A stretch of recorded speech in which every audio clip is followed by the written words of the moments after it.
বিশ্ব সংবাদে আপনাদের স্বাগত। সংবাদের শুরুতেই শিরোনাম, পরে বিস্তারিত। ইরাকে 2 মার্কিন ঘাঁটিতে 24 ঘন্টায় 8 বার হামলা। এদিকে ইরান যুদ্ধে অংশ নিতে 2500 স্থল সেনা পাঠালো যুক্তরাষ্ট্র। আর থাকছে ইরানি সেনার প্রধানের কড়া সতর্কবার্তা। আরও জানিয়ে দেব, ইসরায়েলের দিকে একযোগে 30টি ক্ষেপণাস্ত্র ছুড়ল ইরান। জানিয়ে দিব, ইরানের 90% ক্ষেপণাস্ত্র ধ্বংস করা হয়েছে বলছে ট্রাম্প। আমিরাতে থাকা মার্কিন আস্তানাকে বৈধ লক্ষ্যবস্তুর হুঁশিয়ারি আইআরজিসির। সর্বশেষ জানিয়ে দেব, ভারত মহাসাগরে হামলায় প্রতিশোধের হুঁশিয়ারি ইরানের। ইরাকে 2 মার্কিন ঘাঁটিতে 24 ঘণ্টায় 8 বার হামলা। ইরাকের 2 মার্কিন বিমান ঘাঁটিতে 24 ঘণ্টায় 8 বার হামলার ঘটনা ঘটেছে। ইরাকের ইরানপন্থী সশস্ত্র রাজনৈতিক দলগুলোর জোট the Islamic resistance in Iraq শুক্রবার ভোর থেকে শনিবার ভোর পর্যন্ত এসব হামলা চালায়। শনিবার এক বিবৃতিতে এ দাবি জানিয়েছে দ্য ইসলামিক রেজিস্ট্যান্স। ইরাকে যুক্তরাষ্ট্রের 2টি ঘাঁটি আছে, আল হারির এবং আল আসাদ, 2টি বিমান ঘাঁটি। শনিবারের বিবৃতিতে দ্য ইসলামিক রেজিস্ট্যান্স জানিয়েছে, 2টি বিমান ঘাঁটিতেই ড্রোন ও ক্ষেপণাস্ত্র নিক্ষেপ করেছে জোটের যোদ্ধারা। দ্য ইসলামিক রেজিস্ট্যান্সের বিবৃতিতে এ ব্যাপারে বিস্তারিত কিছু বলা হয়নি। আল হারির এবং আইন আল আসাদ বিমান ঘাঁটি কিংবা যুক্তরাষ্ট্রের প্রতিরক্ষা মন্ত্রণালয় থেকেও এ ব্যাপারে রিপোর্ট লেখা পর্যন্ত কিছু জানানো হয়নি। মার্কিন বিমান ঘাঁটিগুলোর পাশাপাশি ইরাকে মার্কিন দূতাবাস লক্ষ্য করেও ক্ষেপণাস্ত্র নিক্ষেপ করেছে দ্য ইসলামিক রেজিস্ট্যান্স। এতে দূতাবাসের হেলিপ্যাড ধ্বংস হয়েছে বলে জানিয়েছেন ইরাকের নিরাপত্তা কর্মকর্তারা। প্রসঙ্গত, গত 28 ফেব্রুয়ারি ইরান যুক্তরাষ্ট্র ইসরায়েল যুদ্ধ বেঁধে যাওয়ার পর থেকে মধ্যপ্রাচ্যে যুক্তরাষ্ট্রের সামরিক ও বেসামরিক মার্কিন স্থাপনাগুলো লক্ষ্য করে প্রতিদিন মুহুর্মুহু ড্রোন ক্ষেপণাস্ত্র ছুড়ছে ইরান। একই সঙ্গে সক্রিয় হয়ে উঠেছে মধ্যপ্রাচ্যে ছড়িয়ে থাকা ইরানপন্থী বা ইরানের মদতপুষ্ট সশস্ত্র গোষ্ঠীগুলো। ইরানি হামলার জেরে ইরাকে অবস্থানরত মার্কিন নাগরিকদের উদ্দেশ্যে শুক্রবার লেভেল 4 সতর্কবার্তা জারি করেছে দেশটির মার্কিন দূতাবাস। সেই বার্তায় বলা হয়েছে, ইরানপন্থী সশস্ত্র গোষ্ঠীগুলো সম্ভবত ইরাকে যুক্তরাষ্ট্রের স্থাপনা এবং মার্কিন নাগরিকদের লক্ষ্য করে হামলা অব্যাহত রাখবে। ইরান যুদ্ধে অংশ নিতে 2500 স্থল সেনা পাঠালো যুক্তরাষ্ট্র। চলমান ইরান যুদ্ধে অংশ নিতে প্রথমবারের মতো 2500 মার্ক মেরিন সেনার একটি দল মোতায়েন করা হচ্ছে। জাপানের ওকিনাওয়ায় অবস্থিত নিজেদের ঘাঁটি থেকে 31তম মেরিন এক্সপেডিশনারি ইউনিটের সদস্যরা এখন যাত্রাপথে রয়েছেন। তাদের সঙ্গে রয়েছে উভচর যুদ্ধজাহাজ ইউএসএস ত্রিপোলি। এ যুদ্ধজাহাজ থেকেই মেরিন সেনারা সরাসরি রণক্ষেত্রে নামবেন। কোনো সংকট মোকাবিলা কিংবা ইরানের কোনো অঞ্চলের নিয়ন্ত্রণ নেওয়ার প্রয়োজনে তাদের ব্যবহার করা হতে পারে। মূলত এ মেরিন সেনারাই হতে যাচ্ছেন ইরান ও যুক্তরাষ্ট্র ইসরায়েলের মধ্যকার যুদ্ধে মোতায়েন হওয়া প্রথম মার্কিন স্থলসেনা।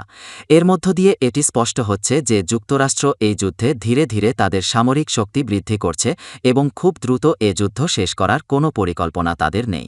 উল্লেখ্য, গত 28 ফেব্রুয়ারি যুক্তরাষ্ট্র ইসরায়েল যৌথভাবে ইরানে হামলা শুরু করে। তাৎক্ষণিকভাবে পাল্টা হামলা শুরু করে ইরানও। এর জেরে ইসরায়েলের বিভিন্ন শহর ও আশপাশের মধ্যপ্রাচ্যের বিভিন্ন দেশে অবস্থিত মার্কিন ঘাঁটি ও যুক্তরাষ্ট্রের স্বার্থ সংশ্লিষ্ট নানান স্থাপনায় পাল্টা হামলা চালাচ্ছে তেহরান। যুদ্ধের বর্তমান পরিস্থিতিতে ইরান অনেকটা অতি প্রতিরোধ্য, তাই পরিস্থিতি বিবেচনায় নতুন করে মেরিন সেনা পাঠালো যুক্তরাষ্ট্র। ইরানি সেনাপ্রধানের কড়া সতর্কবার্তা। ভারত মহাসাগরে ইরানের নৌবাহিনীর যুদ্ধজাহাজ IRIS দেনাতে হামলার ঘটনায় কঠোর প্রতিক্রিয়া জানানোর ঘোষণা দিয়েছে ইরান। দেশটির সেনাপ্রধান মেজর জেনারেল আমির হাতামি শনিবার একথা জানান। ইরানের রাষ্ট্রীয় বার্তা সংস্থা ইরনা নিউজকে দেওয়া সাক্ষাৎকারে তিনি বলেন, IRIS দেনার নাবিকরা একটি শান্তিপূর্ণ মিশন শেষ করে দেশে ফিরছিলেন। সেই সময় কোনো ধরনের উস্কানি ছাড়াই জাহাজটির ওপর হামলা চালানো হয় এবং এতে শতধানী নৌসদস্য নিহত হন। তিনি বলেন, এই হামলার যথাযথ জবাব দেওয়া হবে। মেজর জেনারেল হাতামি আরও বলেন, IRIS দেনার ক্রুরা ইরানের নৌবাহিনীর ইতিহাসে দেশপ্রেম, সাহসিকতা ও আত্মত্যাগের প্রতীক হয়ে থাকবেন। দেশের সামুদ্রিক নিরাপত্তা নিশ্চিত করা এবং নৌবাহিনীর সক্ষমতা বাড়াতে ইরানের প্রতিরক্ষা বাহিনী সর্বোচ্চ ত্যাগ স্বীকারে প্রস্তুত রয়েছে।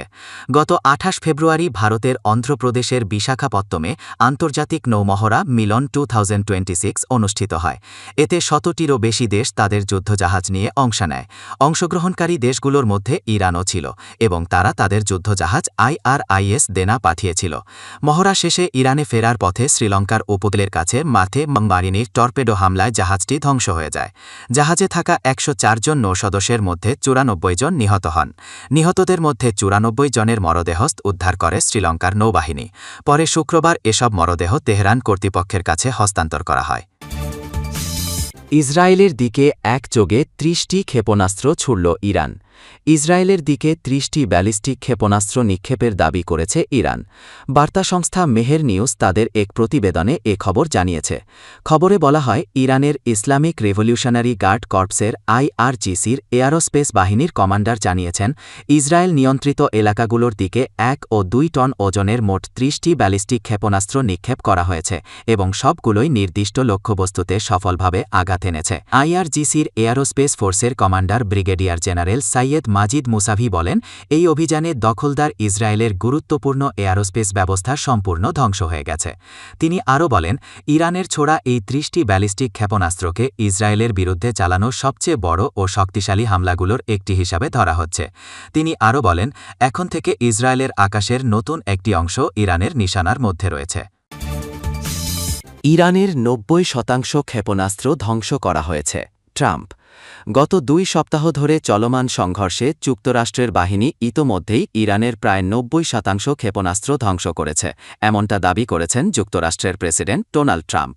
পাশাপাশি তিনি জানান, আগামী দিনগুলোতে ইরানের বিরুদ্ধে সামরিক অভিযান আরও জোরদার করা হবে। শুক্রবার 13 মার্চ মার্কিন সংবাদমাধ্যম ফক্স নিউজের সংবাদমাধ্যম ব্রায়ান কিলমিটকে দেওয়া এক সাক্ষাৎকারে ট্রাম্প এমন মন্তব্য করেন। তিনি বলেছেন, ইরান যুদ্ধে মার্কিন বাহিনী যে পরিমাণ অগ্রগতি অর্জন করেছে তা অনেকের ধারণার বাইরে। তার দাবি, শুধু ক্ষেপণাস্ত্রই নয়, ইরানের ক্ষেপণাস্ত্র ও ড্রোন তৈরির কারখানাগুলোকেও ধারাবাহিকভাবে ধ্বংস করা হচ্ছে। ট্রাম্প আরও বলেন, দ্বিতীয় বিশ্বযুদ্ধের পর থেকে ইরানের ওপর এত বড় মাত্রায় হামলা আর কখনো হয়নি। সাক্ষাৎকারে যুদ্ধ আর কতদিন চলতে পারে এই প্রশ্নের জবাবে তিনি সরাসরি কোনো সময়সীমা জানাননি। তবে তিনি বলেছেন, যুক্তরাষ্ট্রের কাছে পর্যাপ্ত সেনা, অস্ত্র ও সামরিক সরঞ্জাম রয়েছে। ট্রাম্পের মতে, যুক্তরাষ্ট্রের হামলায় ইরানের শাসক গোষ্ঠী এতটাই ক্ষতিগ্রস্ত হয়েছে যে সেই ক্ষতিপূরণ করতে তাদের বহু বছর লেগে যেতে পারে। এমনকি তিনি আশঙ্কা প্রকাশ করেন, সামনে অভিযান আরও তীব্র হলে ইরানের পক্ষে পুনরুদ্ধার করাও কঠিন হয়ে পড়তে পারে। আমিরাতে থাকা মার্কিন আস্তানাকে বৈধ লক্ষ্যবস্তুর হুঁশিয়ারি IRGCর। ইরানের খার্ক দ্বীপে যুক্তরাষ্ট্রের হামলার পর সংযুক্ত আরব আমিরাতকে Islamic Revolutionary Guard Corps IRGC জানিয়েছে, আমিরাতে থাকা মার্কিন আস্তানাগুলো এখন বৈধ লক্ষ্যবস্তু। শনিবার ইরানের আধা সরকারি বার্তা সংস্থা তাসনিম এর বরাত দিয়ে আল জাজিরা এ তথ্য জানিয়েছে। বিবৃতিতে বলা হয়েছে, IRGC সংযুক্ত আরব আমিরাতের কিছু শহরে আশ্রয় নেওয়া মার্কিন সেনাদের শিপিং পোর্ট, বন্দর, ডক এবং আস্তানাগুলো থেকে আসা শত্রু ক্ষেপণাস্ত্রের উৎস লক্ষ্য করে হামলা চালানোকে তাদের জাতীয় সার্বভৌমত্ব ও ভূখণ্ড রক্ষার বৈধ অধিকার বলে মনে করে।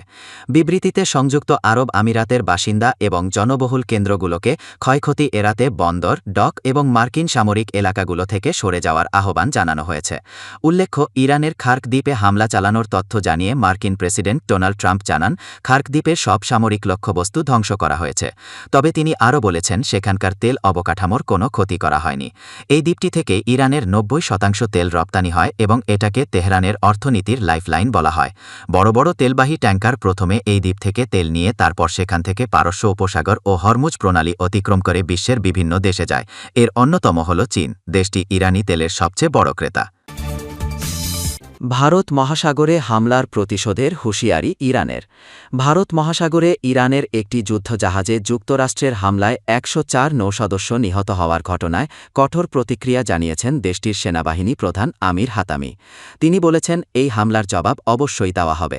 শনিবার 14 মার্চ আল জাজিরার এক প্রতিবেদনে এ তথ্য জানানো হয়েছে। ইরানের রাষ্ট্রীয় বার্তা সংস্থা IRN-এর বরাতে জানানো হয়, ইরানের নতুন যুদ্ধজাহাজগুলো একটি IRIS দেনা সামরিক মহড়া শেষে দেশে ফেরার পথে হামলার শিকার হয়। আমির হাতামি বলেন, দেনা ডেস্ট্রয়ারের ক্রুরা একটি শান্তিপূর্ণ মিশন শেষ করে দেশে ফিরছিলেন। তারা কোনো সরাসরি যুদ্ধে জড়িত না থাকা অবস্থায় হামলার লক্ষ্যবস্তু হন।